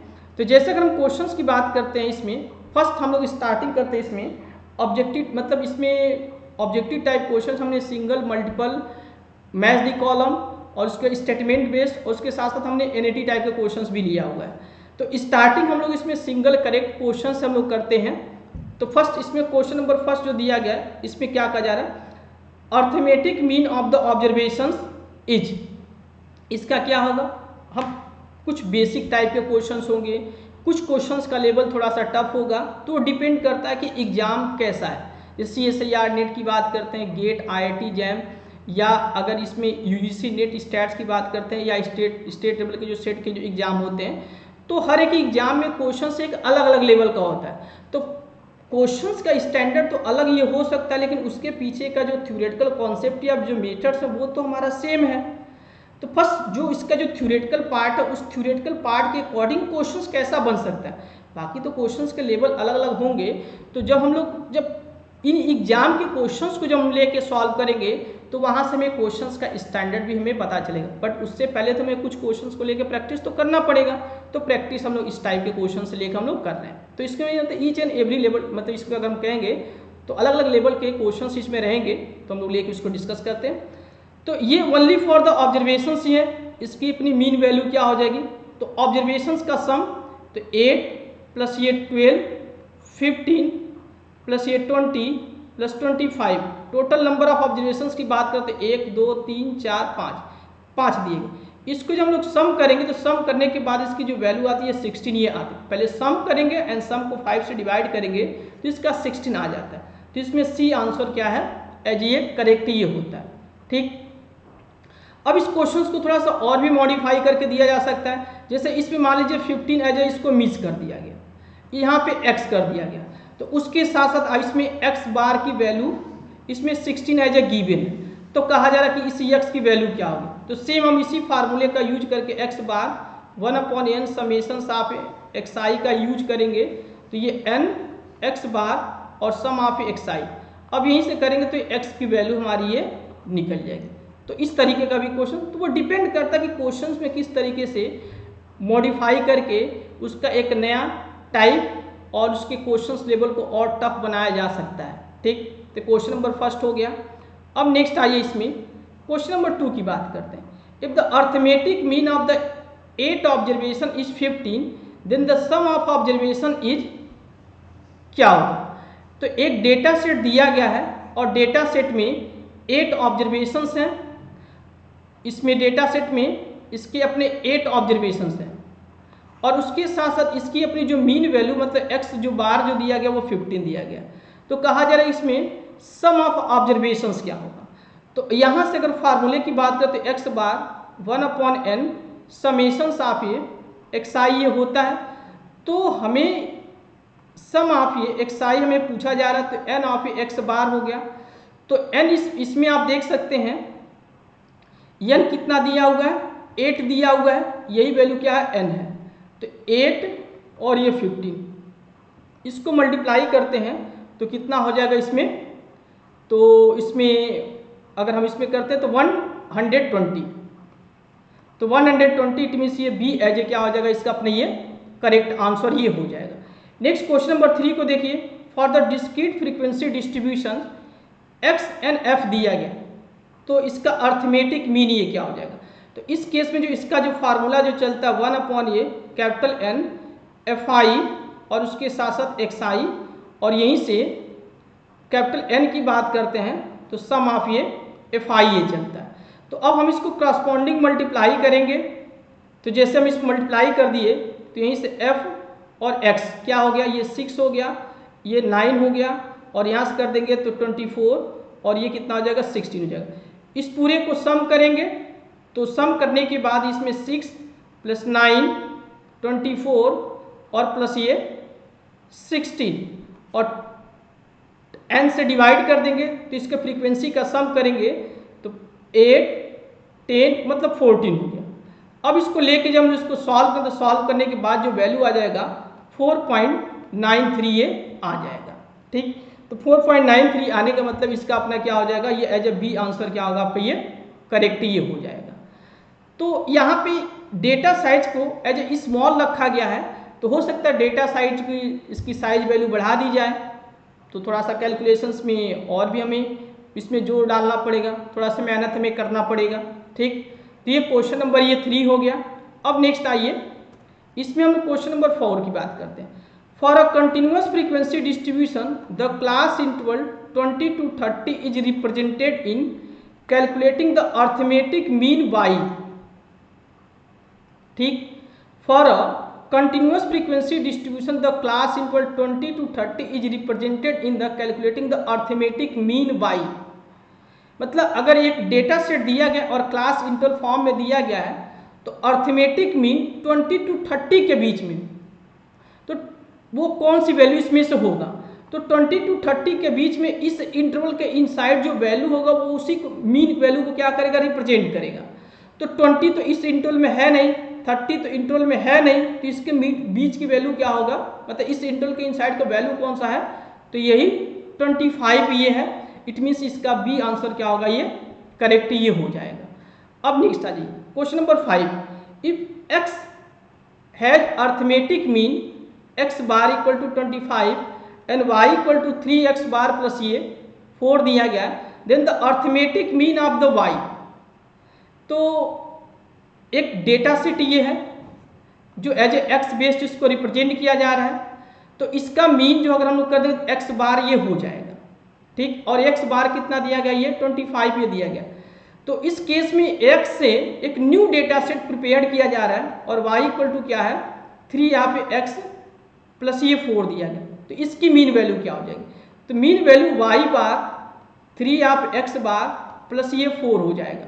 तो यहाँ से कर देंगे 3 25 प्लस ये 4, तो 75 प्लस ये 4, इट मीन्स ये 79 ये हो जाएगा। तो बी आंसर क्या होगा, ये करेक्ट ये हो जाएगा। तो इस तरीके से हम इसको भी क्या करेंगे, सॉल्व कर ले जाएंगे। तो सिंगल करेक्ट बेस्ड ये चल रहा है। अब नेक्स्ट आते हैं हम लोग इसमें क्वेश्चन नंबर 6 क्या कहा जा रहा है, which of the following property is always true for arithmetic mean. Arithmetic mean के लिए ऑलवेज ट्रू होता है, it is unaffected bye the extreme observation. तो अगर जो डेटा सेट दिया गया है उसके जो एक्सट्रीम ऑब्जर्वेशन उससे क्या अनअफेक्टेड होता है। जैसे हमने कर दिया 1, 2 एंड 3 दिया गया, तो इसका जो एक्सट्रीम ऑब्जर्वेशन ये 3 है, तो जब 3 को चेंज करेंगे तो इसके मीन वैल्यू पे भी क्या पड़ता है, ये इम्पैक्ट ये पड़ता है। तो इसमें बोला गया अनइफेक्टेड है, तो ये तो रॉन्ग हो गया। It is always an observation in a, it is always an observation in a data set. ठीक, the algebraic sum of deviations from the mean is 0। तो यहाँ से सम ऑफ ये, अगर हम इसमें एक्स आई माइनस ये एक्स बार करते हैं तो भी 0 होगा, और सम ऑफ एफ आई और एक्स आई माइनस एक्स बार करते हैं तो भी क्या होगा, ये 0 होगा। तो यही क्या होगा, ऑलवेज ये ट्रू होगा। It is always equal to median. किसी डेटा सेट के लिए अगर डेटा सेट की बात करते हैं तो इसका जो मीन एज ए एम से रिप्रेजेंट कर रहे हैं, और एम डी ये ऑलवेज ये सेम नहीं होता है, मतलब मे आर मे नॉट बी का यहाँ सिचुएशन ये होता है। तो सी एज ए क्या होगा, करेक्ट आंसर होगा। It is always an observation in a data set. तो डेटा सेट में ओनली फॉर द ऑब्जर्वेशंस नहीं आता है, ऑब्जर्वेशंस भी आ सकता है, और ऑब्जर्वेशंस के साथ साथ ये एफ आई भी फ्रीक्वेंसी भी आ सकता है। तो ये कहा जा रहा है कि ओनली फॉर द ऑब्जर्वेशंस। तो इसका जो करेक्ट आंसर होगा ये सी एज ए क्या होगा, करेक्ट आंसर ये होगा। ठीक, अब नेक्स्ट आ जाइए। तो ये 1 to 6 क्वेश्चन जो हम लोग लेके डिस्कस किए, ये सिंगल करेक्ट बेस्ड ये क्वेश्चन है। तो ये जस्ट एक सैम्पल का टाइप का ये क्वेश्चन है। क्वेश्चन तो अनलिमिटेड बनाए जा सकते हैं, तो हम लोग अनलिमिटेड क्वेश्चन को तो सॉल्व नहीं कर सकते हैं। तो हमारा अपना जो बेसिक ऑफ अप्रोच और उसके साथ कुछ क्वेश्चंस के हम लोग प्रैक्टिस कर लेते हैं, तो उस पर बेस्ड हमारे अपने जो एग्जाम में जो बनने वाले क्वेश्चंस होते हैं वो भी ऑलमोस्ट ये सॉल्व हो जाते हैं। अब नेक्स्ट आइए, पार्ट बी में हम लोग मल्टीपल करेक्ट बेस्ड क्वेश्चंस को लेकर हम लोग सॉल्व हम लोग करेंगे। तो क्वेश्चन नंबर 7 में क्या कहा है, which of the following are property of arithmetic mean. इसमें से कौन सा अर्थमेटिक मीन का प्रॉपर्टी होता है। It is use all observations, arithmetic mean जब निकालना होता है तो एक्स बार की बात करते हैं तो 1/n समेशंस ऑफ एक्स आई सभी ऑब्जर्वेशंस का यूज किया जाता है। तो यस करेक्ट ये है। इट इज यूनिकली डिफाइंड, तो जो मीन वैल्यू होता है वो यूनिक होता है। फिर यहाँ से it is affected by the extreme observation, तो अगर हम यहाँ पे x1 x2 dot dot x of n अगर ये लार्जेस्ट ऑब्जर्वेशन इसको चेंज करते हैं तो भी क्या होता है, मीन अफेक्टेड होता है। It is suitable for the algebraic treatment, तो यस ऑफकोर्स, तो ये इन चारों स्टेटमेंट इसमें क्या है, करेक्ट ये है। इसके ए बी सी डी इसके चारों स्टेटमेंट ये करेक्ट ये है। नेक्स्ट आ जाइए, क्वेश्चन नंबर 8 की बात करते हैं। Which of the following statement are correct for discrete frequency distribution. यहाँ से x bar equal to f x और सम ऑफ f दिया गया है, तो इसमें एज ए मीन है तो क्या कौन क्या किसको रिप्रेजेंट करें, f represent the frequency, x represent the value of the variable, ये फ्रीक्वेंसी टोटल यहाँ पर रिप्रेजेंट द टोटल फ्रीक्वेंसी और ये represent the sum of the observations after accounting for the frequency. तो ये भी क्या होगा, इस मीन के रिकॉर्डिंग ये चारों के चारों ऑप्शन इसके क्या होंगे, करेक्ट ये हो जाएंगे। नेक्स्ट आ जाइए 8 के साथ इसमें हम 9 की बात कर देते हैं। Which of the following statement about the arithmetic mean are correct. तो जब डेविएशंस निकालते हैं ऑब्जर्वेशंस का उसके मीन के साथ तो वो भी जीरो होता है, सम करते हैं। डेविएशंस निकालने के बाद उसको f से मल्टीप्लाई करते हैं तो भी ये क्या होता है, जीरो होता है। कैसे जीरो होता है आप इसमें देख सकते हैं, जैसे मान लीजिए हम इसको सम ऑफ x कर दिए और जब इसको करेंगे तो सम ऑफ ये x बार कर देंगे। यहाँ से जो मीन का जो फार्मूला होता है 1/n सम ऑफ ये x हम लोग कर दिए तो n ऑफ ये x बार सम ऑफ ये x ये हो गया। तो इसके जहाँ पे क्या n ऑफ x बार कर सकते हैं और यहाँ पे x बार जस्ट ये कांस्टेंट होगा, तो समेशंस को जब i फ्रॉम 1 से लेके n तक चलेंगे तो ये भी क्या हो जाएगा, n of x bar, it means ये वैल्यू क्या हो जाएगी, जीरो हो जाएगी। सेम ऐसे ही फ्रीक्वेंसी के टर्म में भी हो सकता है। The sum of square of deviation is minimum about the arithmetic mean. Yes of course, जब सम आप करते हैं तो x माइनस ये x बार का स्क्वायर, अगर इसको एज हम a लेके चलते हैं तो ये मिनिमम होगा, इवन a इक्वल टू क्या होता है, x बार होता है, तो ये भी करेक्ट है। तो इसका a b c क्या है, करेक्ट है। Arithmetic mean is completely unaffected bye the extreme observation, तो एक्सट्रीम ऑब्जर्वेशंस को अगर हम लोग चेंज करते हैं तो उससे अफेक्टेड होता है, न कि अनअफेक्टेड। तो ये डी क्या है, रॉन्ग, इट मीन्स इसका A B C as a correct answer ये है। चलिए नेक्स्ट आइए इसमें क्वेश्चन नंबर 10।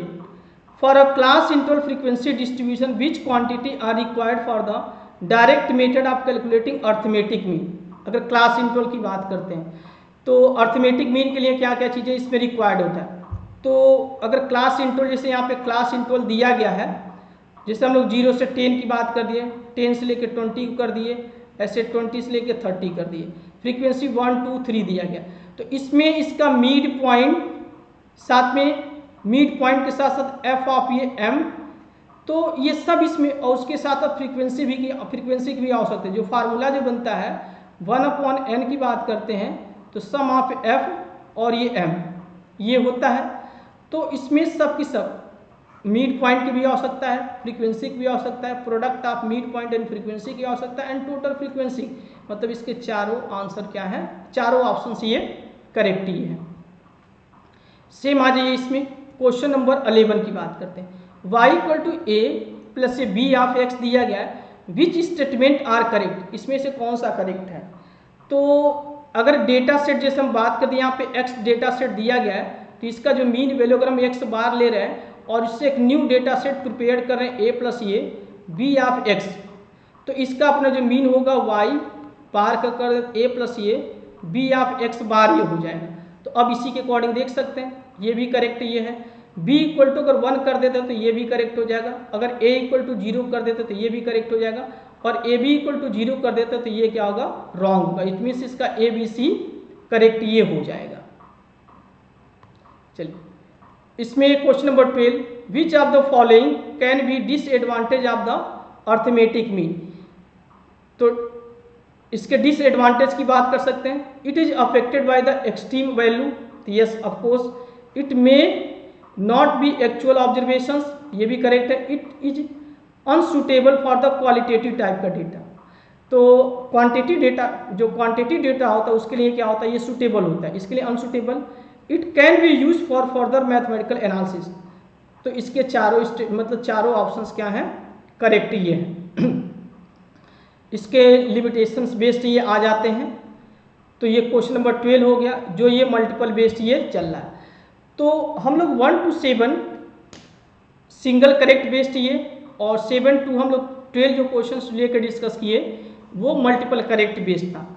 अब जो लोग क्वेश्चंस पे जो काम करने वाले हैं वो स्टेटमेंट बेस्ड ये क्वेश्चंस होंगे। तो question number 13, consider the following statement. Statement first and second दिया गया, the sum of deviations of observation from their arithmetic mean is 0। मतलब यहाँ पे कहा जा रहा है इसमें x और x बार ये क्या होगा, 0 होगा। तो यस ऑफकोर्स ये 0 है। The arithmetic mean is minimise the sum of square deviation. तो इसमें क्या होगा, दोनों स्टेटमेंट ये करेक्ट ये है। तो ये ए एज ए क्या होगा, इसका करेक्ट आंसर ये हो जाएगा। ठीक, तो अगर हम एग्जाम जैसे आप CSIR नेट या गेट IIT जैम, या हम कह सकते हैं स्टेट लेवल के जो स्टेट के एग्जाम होते हैं, या UGC नेट स्टैट्स का, specially for the UGC net stats की बात करते हैं तो इस टाइप के क्वेश्चंस आपको देखने को मिलते हैं। और UGC नेट स्टैट्स जून 2026 से स्टार्ट हुआ है, और जून 2026 में as a new subject statistics add किया गया। तो स्टैट्स वालों के लिए एक गोल्डन अपॉर्चुनिटी है, जो पहले वो CSIR नेट मैथमेटिकल साइंस का पेपर देते थे और JRF के लिए या असिस्टेंट प्रोफेसर के लिए, तो अब उनके लिए UGC नेट के इनसाइड भी स्टैटिस्टिक्स का जो पेपर इंक्लूड कर दिया गया है। तो इस टाइप के क्वेश्चन, मतलब इस टाइप के क्वेश्चन या इस स्टैंडर्ड के क्वेश्चन ये पूछे जाते हैं, तो इनको प्रैक्टिस करके वो अपनी तैयारी वो मतलब इस टॉपिक बेस्ड ये कर सकते हैं। बाकी अगर हम और सारे एग्जाम की बात करें तो CSIR नेट हो गया, इसमें IIT जैम हो, IIT जैम के ये सिलेबस में इंक्लूड ये है। तो क्वेश्चंस का लेवल थोड़ा सा इससे डिफरेंट ये हो सकता है, पर उसके पीछे का जो कॉन्सेप्ट होगा कुछ इसी टाइप का ये होगा। चलिए नेक्स्ट आते हैं हम लोग question number 14, consider the following statement about group data. Statement first, in a class interval distribution the class mid point use as the representative value of the class, the arithmetic mean calculated from the class midpoint is generally an exact mean of the original observations। ठीक, तो first जो statement जो कहा जाए, in the class interval distribution the class mid point is use as the representative value of the class. तो जब इसके हम मीन की फार्मूले की बात करते हैं तो 1/n होता है, सम ऑफ ये f और ये m होता है। तो मीन में कहीं ना कहीं इस मीन वैल्यू की आवश्यकता ये पड़ती है u + l/2।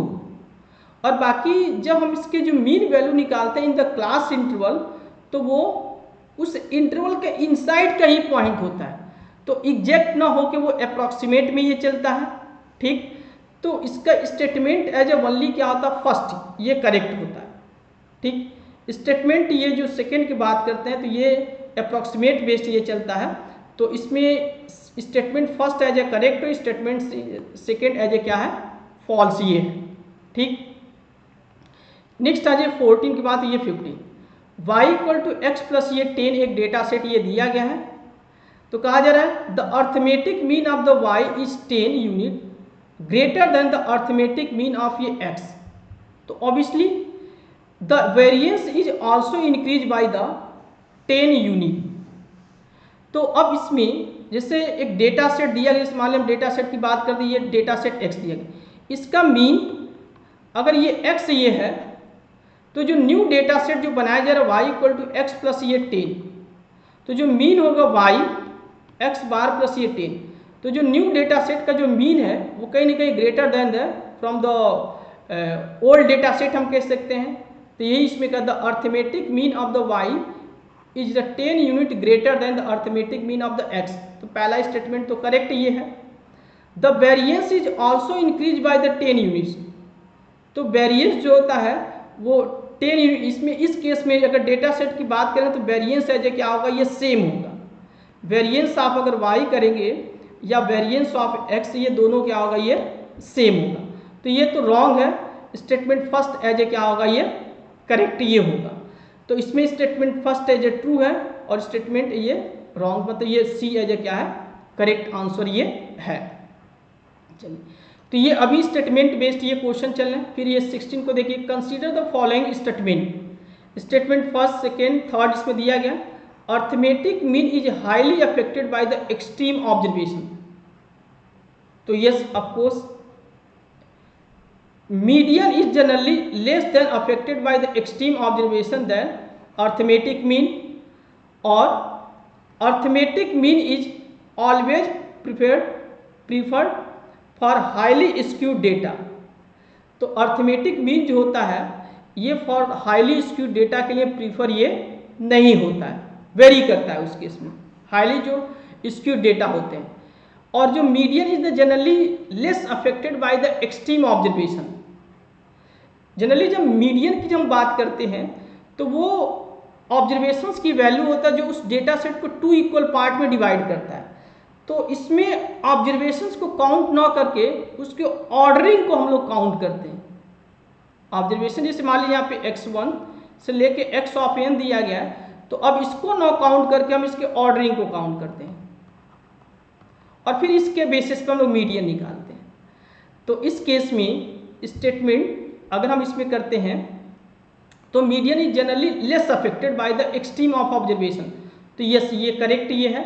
तो दोनों स्टेटमेंट करेक्ट होने का मतलब कि फर्स्ट एंड सेकेंड इसमें करेक्ट है, लेकिन ये highly for the skewed data, तो स्क्यूड डेटा के लिए ये अप्लीकेबल ये नहीं होता। तो स्टेटमेंट थर्ड है जो क्या रॉन्ग, मतलब क्वेश्चन 16 का बी आंसर क्या होगा, ये करेक्ट ये हो जाएगा। अब नेक्स्ट आ जाइए इसमें 17, consider the following statement about the step deviations. तो स्टेप डेविएशंस की बात करते हैं तो ऑब्जर्वेशंस को ओरिजिन से शिफ्ट कर दिया गया एंड स्केल से शिफ्ट कर दिया गया, तो ये हमारा फार्मूला बनता है। और इसके करस्पॉन्डिंग जब हम लेके चलते हैं तो ये दोनों के दोनों स्टेटमेंट क्या है, रॉन्ग मतलब करेक्ट है। The step deviations method is particular convent when the class interval have equal with, ठीक।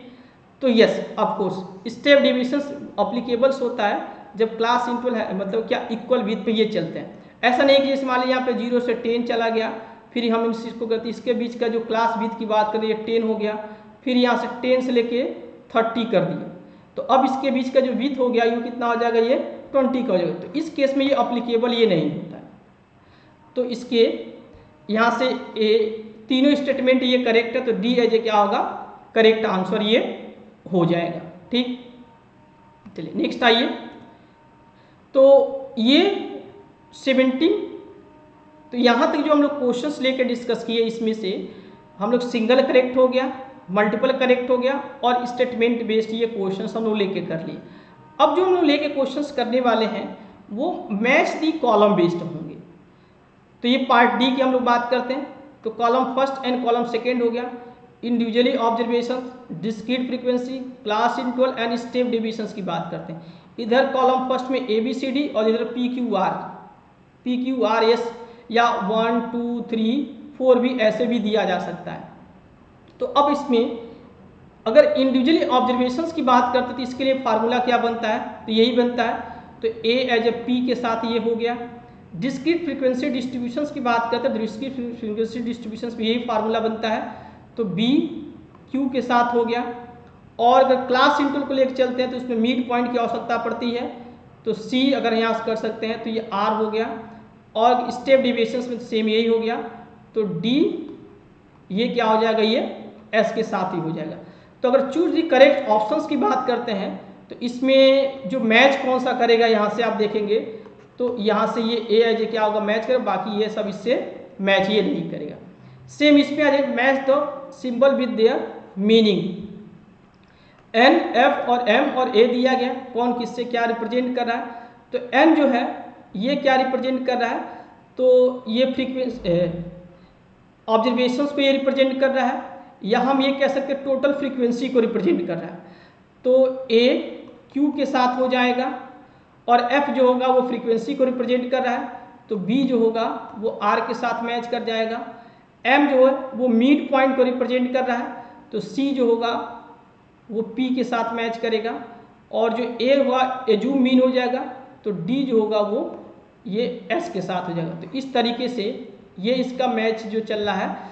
तो चूज द करेक्ट ऑप्शंस की अगर हम बात करते हैं तो इसमें क्या आ जाएगा, यहाँ से अगर आप देखेंगे तो ये इसके साथ ये मैच ये कर रहा है। ठीक, ऐसे question number 20, match the transformation with the effect on the mean y x plus a b x दिया गया, ए प्लस बी एक्स या ऐसे दिया गया, तो कौन किसके साथ, तो अब ये इसके साथ मैच कर जा रहा है, ये इसके साथ ये है, यहाँ से करेंगे तो ये इसके साथ मैच कर रहा है, ये इसके साथ ये मैच कर जा रहा है। तो अगर ऑप्शंस के अकॉर्डिंग हम लोग चलते हैं तो इस केस में ये यहाँ से ए है जो क्या होगा इसका करेक्ट आंसर ये हो जाएगा, ये इसी के बेसिस पे ये मैच कर जा रहा है।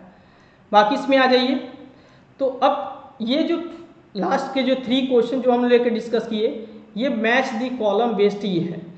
तो ये जो एक मतलब जो क्वेश्चन इसमें जो डिजाइन किया गया है वो जस्ट एक इजी टाइप ही क्वेश्चन से है, लेकिन ये एक आपको फॉर्मेट को बता दे रहा है कि अगर मैच दी कॉलम बेस्ड ये क्वेश्चंस हैं तो इन टॉपिक से इस तरीके का क्वेश्चंस भी ये हो सकते हैं। बाकी अगर क्वेश्चंस लेवल को थोड़ा सा टफ किया जाए तो वो और भी हो सकते हैं। तो वो हम लोग जैसे मेजर ऑफ सेंटर टेंडेंसी का जब mean, median, mode, geometric mean और हार्मोनिक मीन, ये जो 5 ऑफ मेथड जब इन सभी को हम लोग डिस्कस कर लेंगे तो फिर हम लोग क्या करें, इन सभी टॉपिक को मिला के लगभग 40 से 50 क्वेश्चन या हम लोग 25 से 30 क्वेश्चंस को भी लेकर हम लोग क्या करेंगे, डिस्कस करेंगे, तो वहाँ से एक आइडिया आपको लग जाएगा। ठीक, चलिए अब नेक्स्ट आ जाते हैं। इसके बाद हम लोग 19 20 ये तो हो गया। अब जो नेक्स्ट एंड लास्ट हम कह सकते हैं, हम लोग single correct based, multiple correct based, statement based, match the column based हम लोग क्वेश्चंस को लेके सॉल्व कर लिए। तो अब एनएटी टाइप के क्वेश्चंस कैसे चलता है। एनएटी टाइप का जो क्वेश्चंस ये है, ये आईआईटी जैम और गेट स्टैट्स का जो एग्जाम होता है इसमें आपको इस टाइप का क्वेश्चंस आपको देखने को मिलता है। क्वेश्चंस का लेवल अलग अलग हो सकता है पर एक पैटर्न एनएटी टाइप का क्वेश्चन। तो गेट स्टैट्स के पेपर में सिंगल करेक्ट, मल्टीपल करेक्ट और एनएटी टाइप के क्वेश्चंस देखने को मिलते हैं। बाकी अगर सीएसआईआर नेट की बात करते हैं तो उसमें आपको single correct, multiple correct, match the column और स्टेटमेंट बेस्ड क्वेश्चंस वो भी सिंगल और मल्टीपल करेक्ट बेस्ड ही चलते हैं, उसमें एनएटी टाइप के क्वेश्चंस नहीं देखने को मिलते हैं। यूजीसी नेट की बात करते हैं तो ये एनएटी टाइप को निकाल दीजिए, बाकी सभी क्वेश्चंस के पैटर्न देखने को मिलते हैं। उसमें only for the single correct जो चॉइस बेस्ड ये क्वेश्चंस रहते हैं, उसमें आपको मल्टीपल करेक्ट बेस्ड ये देखने को नहीं मिलता।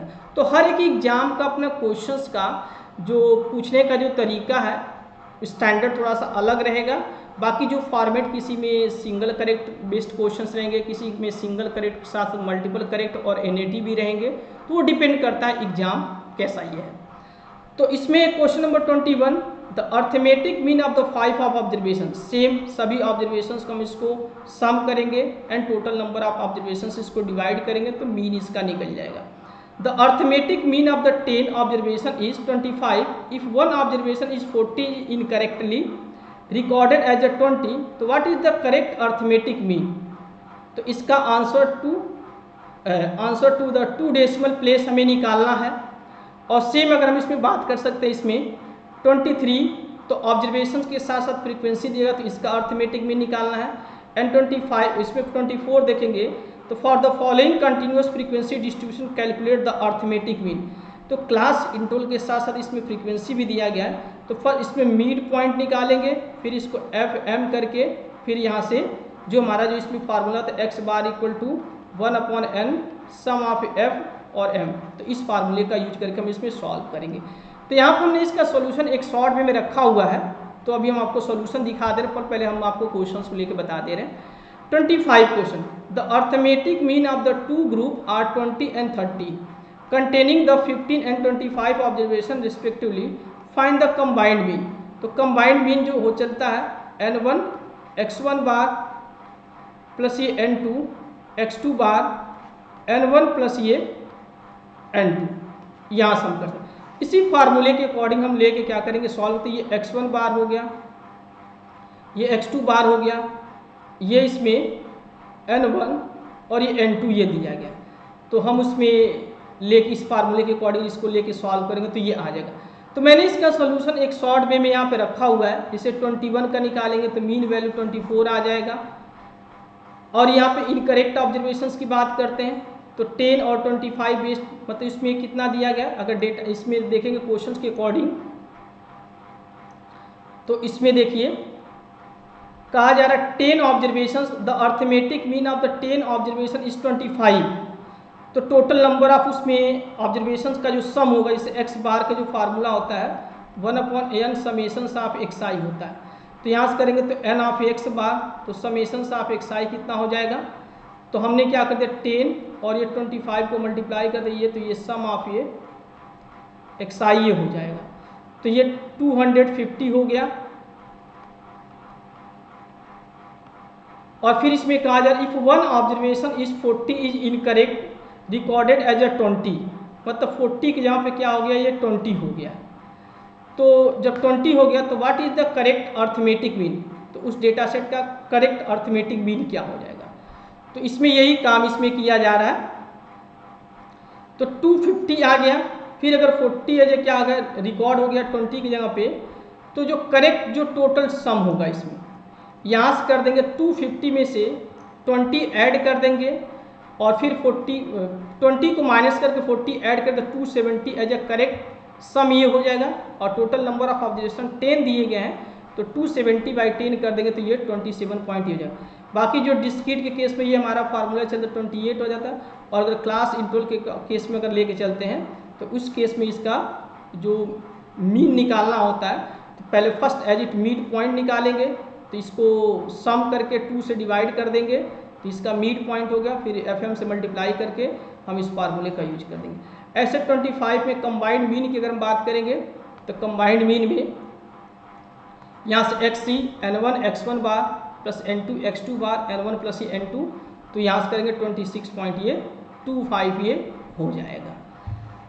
तो इस तरीके से हम लोग मेजर ऑफ सेंटर टेंडेंसी का अगर देखा जाए तो उसका हम लोग बेसिक ऑफ कॉन्सेप्ट और जो इसके जो 5 टाइप जो वो मेथड जो इसके मेजरमेंट के लिए यूज किए जाते हैं, जिसमें से वन ऑफ द मेथड हम लोग अर्थमेटिक मीन, तो ये जो हमारा जो सेशंस अर्थमेटिक मीन पे ही बेस्ड था, तो अर्थमेटिक मीन से रिलेटेड जितने भी सारे इसके जो थ्योरेटिकल पार्ट कॉन्सेप्ट मेथड्स जो थे वो हम लेके डिस्कस किए थे, ठीक।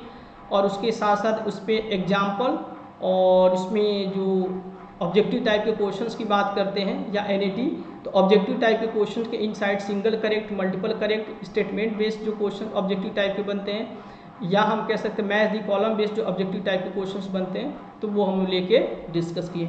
बाकी इसमें हमने इन क्वेश्चंस का जो हम लोग यहाँ पे ऑब्जेक्टिव टाइप के क्वेश्चंस को लेकर हम लोग सॉल्व किए हैं, तो उसका हमने एक आंसर की भी यहाँ पे ऐसे प्रिपेयर करके रख दिया है, तो आप इस आंसर की को आप यहाँ से मैच कर सकते हैं, तो ये भी हो सकता है। और इसको और भी डिटेल में पढ़ने के लिए, इस टॉपिक को और भी डिटेल में पढ़ने के लिए मैंने यहाँ कुछ बुक रिकमेंडेड भी किया हुआ है, तो आप इन बुक को फॉलो करिए। जैसे SC गुप्ता की मैथमेटिकल स्टार्टर्स की जो बुक आती है, साओ की बुक है, और ये वान की जो बुक है, तो आप इनको भी पढ़ के आप इसको मतलब इसको इस टॉपिक को और भी डिटेल में आप पढ़ सकते हैं। तो फिलहाल इस लेक्चर्स के माध्यम से मैंने इसका जो बेसिक आप जो कॉन्सेप्ट है वो आपको बताया और उस पर बेस्ड एग्जाम्पल मैंने बताया, ठीक। अब हम लोग अगले लेक्चर्स में मेजर ऑफ सेंटर टेंडेंसी के इनसाइड ही जो इसका जो सेकेंड ऑफ जो मेजरमेंट के लिए जो मेथड यूज किया जाता है, जिसमें हम मीडियन की बात करते हैं, तो मीडियन को लेकर हम लोग डिस्कस करेंगे। अगर चाहा जाता तो इन सभी मेथड जो मेजरमेंट के लिए जो मेथड यूज किए जा रहे हैं, इसको सिंगल लेक्चर्स के इनसाइड डिस्कस किया जा सकता, लेकिन इतने डिटेल में हम उसको नहीं कर पाते, तो हमने क्या कर दिया कि इसको सेपरेट कर दिया। तो फर्स्ट इस मतलब इस लेक्चर्स के इनसाइड हमने अर्थमेटिक मीन को लेके बारे में हम लोग डिस्कस किए, अगले लेक्चर्स में हम लोग मीडियन को लेकर डिस्कस करेंगे, फिर मोड हो जाएगा, बाकी ज्योमेट्रिक मीन और हार्मोनिक मीन को हम एक साथ लेकर डिस्कस कर देंगे। तो इस तरीके से ये टोटल 4 लेक्चर्स में ये कंप्लीट हो जाएगा। तो जो ये लेक्चर सीरीज हमारी जो चल रही है, ये टारगेटेड टू एग्जाम, जो अपकमिंग एग्जाम हम कह सकते हैं CSIR नेट मैथमेटिकल साइंस जो दिसंबर में होने वाले हैं, UGC नेट स्टैट्स का जो एग्ज़ाम दिसंबर में होने वाला है, और गेट और IIT जैम के जो एग्ज़ाम ये फैब में जो होने वाले हैं, और स्टेट लेवल के जो सेट के एग्ज़ाम तो वो अपना टाइम टू टाइम होता है। तो इनको टारगेट करते हुए ये सेशंस ये लिए जा रहे हैं। तो आप में से जो भी स्टूडेंट्स अगर इन एग्ज़ाम की तैयारी कर रहे हैं तो आप इस लेक्चर्स के माध्यम से इनको आप प्रिपेयर्ड आप कर सकते हैं और इन क्वेश्चंस को प्रैक्टिस करते हुए आप इसको लेके चल सकते हैं। ठीक, तो चलिए हम लोग नेक्स्ट सेशंस के inside major of centre tendency का ही एक और मेथड मीडियन को लेकर डिस्कस करेंगे। और जैसे अर्थमेटिक मीन में डेटा सेट के हम लोग ऑब्जर्वेशन के साथ साथ frequency for discrete and class interval case में लेकर डिस्कस किए इसके जो फार्मूला, तो वैसे मीडियन का भी कॉन्सेप्ट इसी तरीके से ये चलता है। तो वो हम लोग अगले लेक्चर्स में लेके डिस्कस करेंगे। ठीक, बाकी ये जो PDF होगा जो हमारा अपना जो WhatsApp group P stars tutorial का, या जो इसका जो व्हाट्सएप जो ग्रुप चैनल जो है पी स्टार्स ट्यूटोरियल हम कह सकते हैं, या जो टेलीग्राम ग्रुप है पी स्टार्स ट्यूटोरियल, तो उसमें आप जुड़ के वहाँ से इस PDF को भी आप ले सकते हैं। तो उससे मतलब जिस PDF हम लोग लेके कवर कर रहे हैं तो ये PDF भी आप सभी को मिल जाएगा। तो आप हमारे अपने Telegram group P stars tutorial को ज्वाइन करिए, और जो व्हाट्सएप जो चैनल्स हैं उसमें भी पी स्टार्स ट्यूटोरियल का ही नाम है, तो वहाँ से भी आप उसको ज्वाइन करके इन PDF को आप ले सकते हैं। ठीक, तो चलिए हम लोग नेक्स्ट सेशन के इनसाइड मिलते हैं, और नेक्स्ट सेशन में हम लोग मेजर ऑफ सेंटर टेंडेंसी का जो सेकेंड जो मेजरमेंट का जो मेथड्स होता है मीडियन, तो उसके अपने थ्योरेटिकल पार्ट और उनसे रिलेटेड जो अपने जो बेसिक कॉन्सेप्ट या जो एग्जाम्पल या जो क्वेश्चंस होंगे वो हम लोग लेके डिस्कस करेंगे। ठीक, सो थैंक यू एवरीवन।